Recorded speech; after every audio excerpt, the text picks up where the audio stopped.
জয় বাবা কালভৈরব, জয় মা তারা। আশা করি ভিউয়ার্স আপনারা সকলেই ভালো আছেন। আজ আমি পজিটিভ শক্তি সাধনা নিয়ে আলোচনা করব, যে পজিটিভ শক্তির মাত্রাকে আপনাদের শরীরের মধ্যে কিভাবে বাড়িয়ে নেবেন। দেখুন, আমাদের শরীরের যেমন ভালো খাদ্যের প্রয়োজন আছে, খাদ্যের সাথে সাথে আমাদের কিন্তু পজিটিভ শক্তিরও প্রচুর প্রয়োজন আছে। পজিটিভ শক্তি ছাড়া আমরা কিন্তু কিছু করতে পারি না।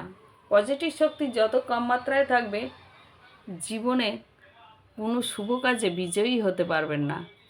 সব কিছুর মধ্যে যেন অশান্তি আপনার চলে আসবে। যেখানে নেগেটিভ শক্তি শরীরের মধ্যে বেশি মাত্রায় থাকবে, সেখানেই দেখবেন শান্তি থাকে না।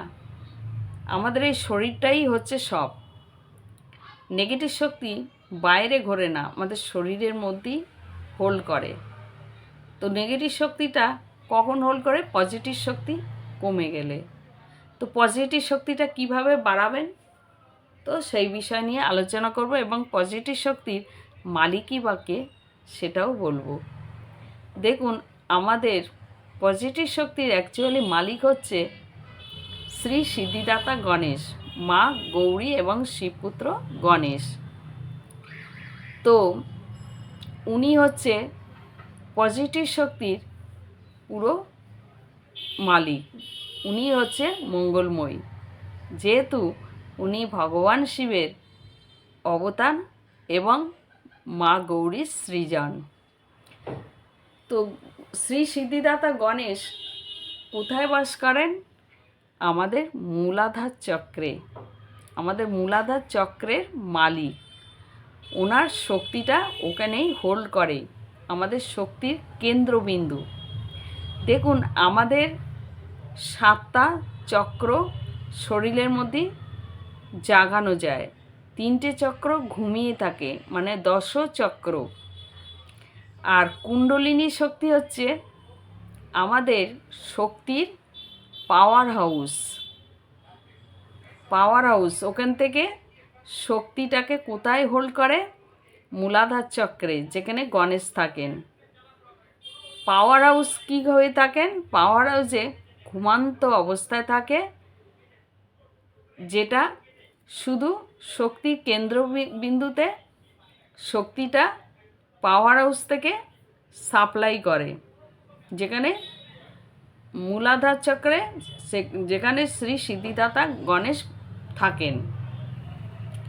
তো মূলাধার চক্রে শ্রী সিদ্ধিদাতা গণেশের কাজ কি? যে আপনার ওই মূলাধার চক্র থেকে পজিটিভ শক্তিটা সহস্র চক্র পর্যন্ত পৌঁছে দেওয়া। আমি সংক্ষেপে আপনাদের এটা বোঝানোর জন্য বলছি। তো এবার আমরা যে কোনো সাধনা করি, তাই না? তো যে কোনো সাধনা করলে আগে কাকে জপ করতে লাগে?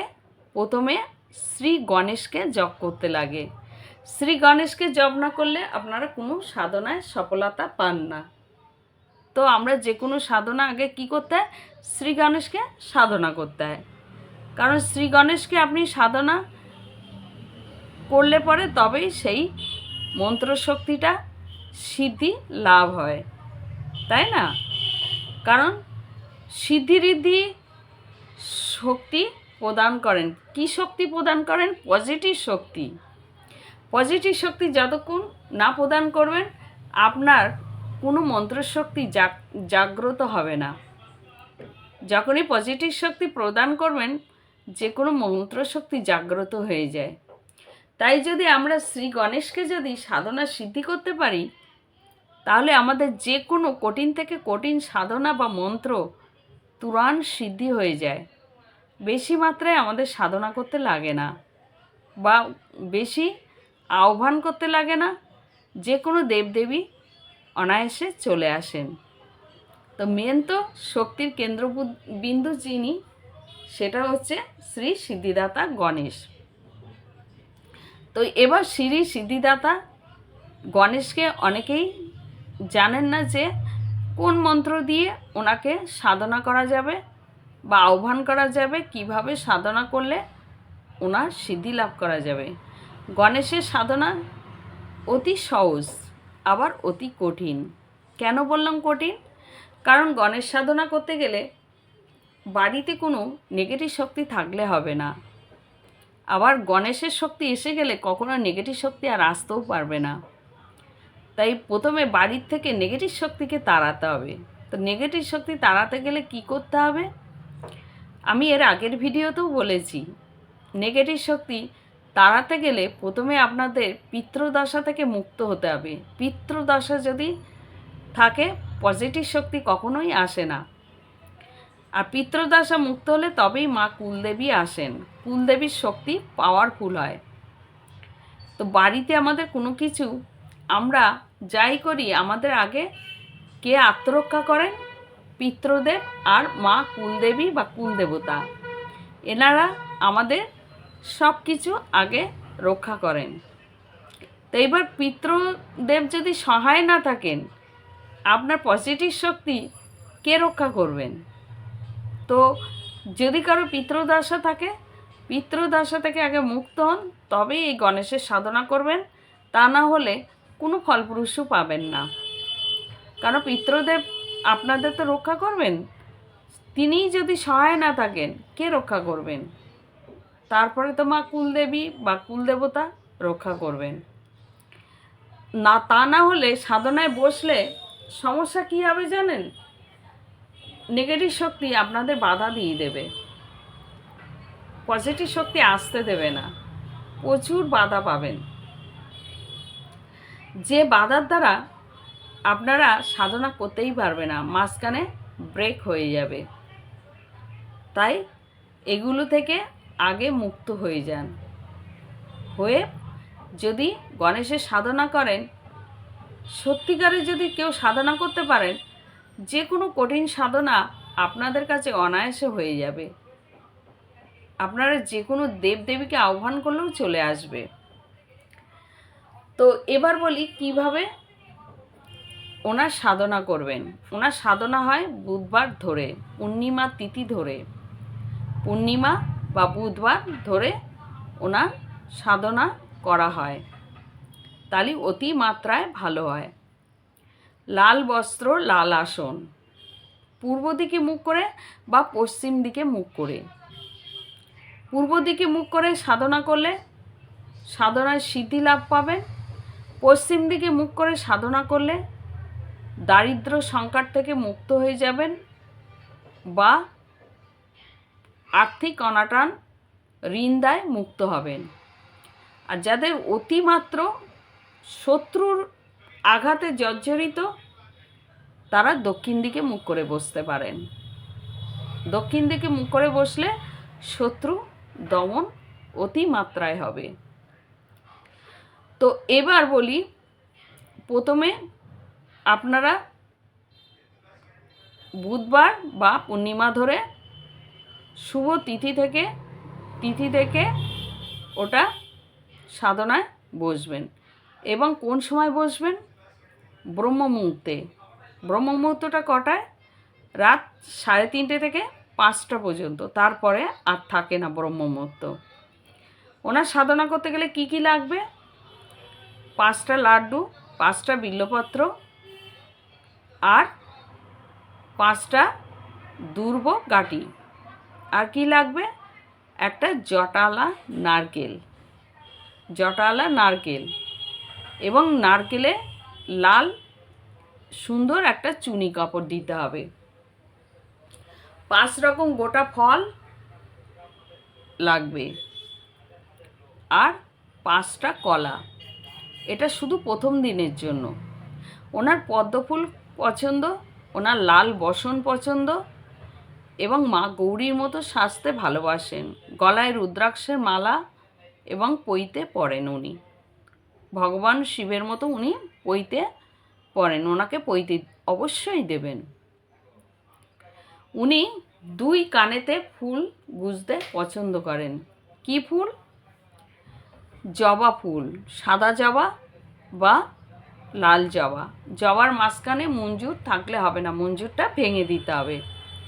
ভেঙে দুই কানেতে ওনাকে দিয়ে দেবেন। উনি খুব খুশি হয়। মা গৌরী মতো সাজতে উনি খুব পছন্দ করেন। এবার সাধনায় বসার আগে ওনাকে ভোগ নৈবেদ্য সাজিয়ে দিতে হবে। একটা ঘিয়ের প্রদীপ জ্বালতে হবে। প্রথমে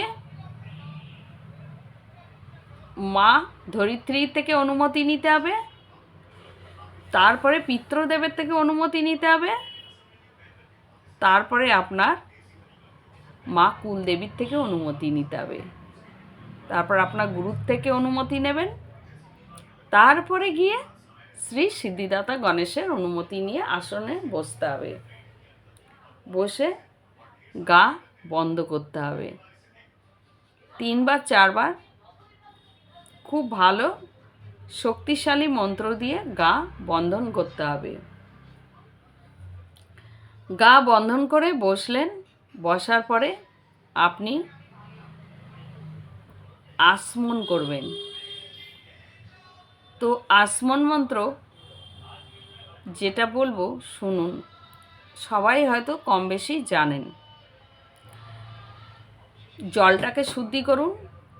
অপবিত্র পবিত্র বা সর্ববস্তাং গতঃ পিবা যা সারেত পুণ্ডরিকাক্ষং সবজ্জম্বা সূচি। বলার পরে ওম শ্রী শ্রী সিদ্ধিদাতায় নমঃ, ওম শ্রী শ্রী গণেশায় নমঃ, ও মাতা গৌরীপুত্র শ্রী গণেশায় নমঃ, ওম মঙ্গলদাতা শ্রী গণেশায় নমঃ। বলার পরে ওম গুরু গঙ্গাধরায় নমঃ, ওম শ্রী নারায়ণায় নমঃ, ওম নমো ভগবতে বাসুদেবায় নমঃ, ওম তৎসৎ ওম তৎসৎ ওম তৎসৎ। ব্যাস। তারপরে আপনারা ওটা আসমন করবেন। কিভাবে করবেন? যেমন আমি করি, এটা আমার ব্যক্তিগত দিয়ে করি।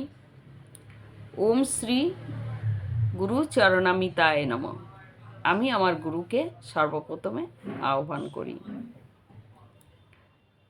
তারপরে ওম শ্রী সিদ্ধিদাতায় নমঃ, ও মাতা গৌরীপুত্র শ্রী গণেশায় নমঃ, মঙ্গলদাতা শ্রী গণেশায় নমঃ, ওম শ্রী নারায়ণায় নমঃ। 3 বার বলেন ওম নমো ভগবতে বাসুদেবায় নমঃ, ওম তৎসৎ বললেন। মাথায় জলের সিটি দেবেন। ওম গুরু গঙ্গাধরায় নমঃ, ওম নমঃ শ্রী বিষ্ণু, ওম দামোদরায় নমঃ, কেশবায় নমঃ, যাদবায় নমঃ, মাধবায় নমঃ, ঋষিকেশায় নমঃ। এটা বলে জলের ছিটি দিয়ে দেহটাকে শুদ্ধি করে নিলেন। এবার কি করবেন? এবার আপনাকে সংকল্প নিতে হবে। সংকল্পটা নিতে গেলে কি লাগবে?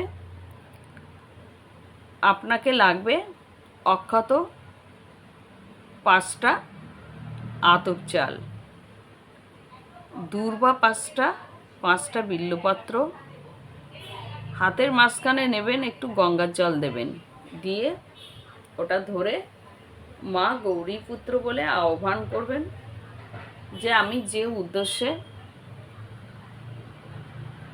সাধনা করতে চাইছি, হে মা গৌরীপুত্র শ্রী গণেশ, আমার উদ্দেশ্য পূর্ণ করো। এবং আপনি আপনার সংকল্পের মধ্যে সব বলবেন যে আপনি কত মালা জপ করবেন, কোন সময়ে জবে বসবেন প্রতিদিন, এগুলো কিন্তু আপনাকে সংকল্প সব বলে নিতে হবে। যেটা বলবেন সেটাই কিন্তু নিয়মিত করতে হবে। সংকল্প করার পরে এবার আপনার গুরুমন্ত্র জপ করে নেবেন। যারা গুরুমন্ত্র না জানেন, গুরুকে স্মরণ যাদের নেই, কোনো ব্যাপার না, তারা শুধু ভগবান শঙ্কর হচ্ছেন মহান গুরু, জগতের গুরু, আদি গুরু, আদি যোগী, তাই ওনাকে স্মরণ করতে পারেন। গুরু ব্রহ্মা গুরু বিষ্ণু গুরুদেব মহেশ্বর, গুরু সাক্ষাৎ পরমব্রহ্ম তস্मै শ্রী গুরবে নমঃ বলে ওম নমঃ শিবায় পঞ্চাক্ষর মন্ত্র 3 বার বলবেন। ওম শ্রী নারায়ণায় নমঃ 3 বার বলবেন। ওম নমো ভগবতে বাসুদেবায় নমঃ। ওম তৎসাৎ ওম তৎসাৎ ওম তৎসাৎ বললেন। বলার পরে এবার শ্রী গৌরীপুত্র গণেশকে প্রথমে আহ্বান করবেন। হে মা গৌরীপুত্র শ্রী গণেশ, আমি তোমায় আহ্বান করছি, আমার এই উদ্দেশ্য পূর্ণ করো এবং আমায় অনুমতি দাও। গুরুর থেকে, গুরু না থাকলে ভগবান শিবের থেকে অনুমতি নেবেন, মা গৌরীর থেকে অনুমতি নেবেন, নিয়ে বা শ্রী নারায়ণজির থেকেও অনুমতি নেবেন, নিয়ে জপ করবেন। এবং প্রথমে কি বলবেন? ওম শ্রী শ্রী সিদ্ধিদাতায় নমঃ। ওম শ্রী গণেশায় নমঃ। ওম মাতা গৌরীপুত্র শ্রী গণেশায় নমঃ। ওম শ্রী শিবপুত্র গণেশায় নমঃ। ওম হস্তিমুখ শ্রী গণেশায় নমঃ। ওম মঙ্গলদাতা শ্রী গণেশায় নমঃ। এটা বলবেন। বলার পরে এবার আমি যে মন্ত্রটা বলছি, এটা খুবই পাওয়ারফুল মন্ত্র। এই মন্ত্র যেমন বলছি এইভাবেই মন্ত্রটা জপ করবেন। তবে যদি আপনাদের কাছে কঠিন মনে হয়, আপনারা আরও একটা ছোট মন্ত্র বলবো, সেটা দিয়েও করতে পারেন। যদি ছোট মন্ত্র দিয়ে করেন, ডেলি 11 মালা জপ করবেন। বড় মন্ত্র করলে 5 মালা জপ করবেন ডেলি। তো মালা জপ করবেন রুদ্রাক্ষের মালাতেই জপ করবেন, 108-এর দানাতে। তো মন্ত্রটা কি ভালো করে শুনুন। ওম বক্রতুণ্ডু মহাকায় সূর্যকোটি সমপ্রভ অবিঘ্নং কুরু মে দেব সর্ববিঘ্ন শান্তায় নমঃ বললেন। এই মালা যখন একবার ঘুরে যাবে ব্রহ্মাণ্ডের কাছে, ঘুরে যাবার পরে আপনাকে আবার কি বলতে হবে? ওম গৌরীপুত্র শ্রী গণেশায় নমঃ। ওম শ্রী শিবপুত্র গণেশায় নমঃ। ওম মঙ্গলদাতা শ্রী গণেশায় নমঃ। তারপর কিন্তু ব্রহ্মাণ্ডটা ঘুরিয়ে নেবেন, মালা ঘুরিয়ে জপ করবেন। এভাবে 5 মালা রেগুলার জপ করবেন। দেখবেন এই মন্ত্র শক্তি এত পাওয়ারফুল। এই মন্ত্র দ্বারা যদি গণেশকে সিদ্ধি করতে পারেন, আপনাদের কাছে যে কোনো মন্ত্র অনায়াসে সিদ্ধি করা কোনো ব্যাপার না। এবং শরীরের মধ্যে পজিটিভ শক্তির ভাইব্রেশন অতি মাত্রায় চলে আসবে। কিন্তু মাথায় রাখবেন, এই সাধনা করতে গেলে যে কদিন সাধনা করবেন খুব শুদ্ধ আচারে থাকতে হবে এবং সাত্বিক আহার কিন্তু অবশ্যই গ্রহণ করতে হবে। কারোর হাতে কিন্তু খেতে পারবেন না,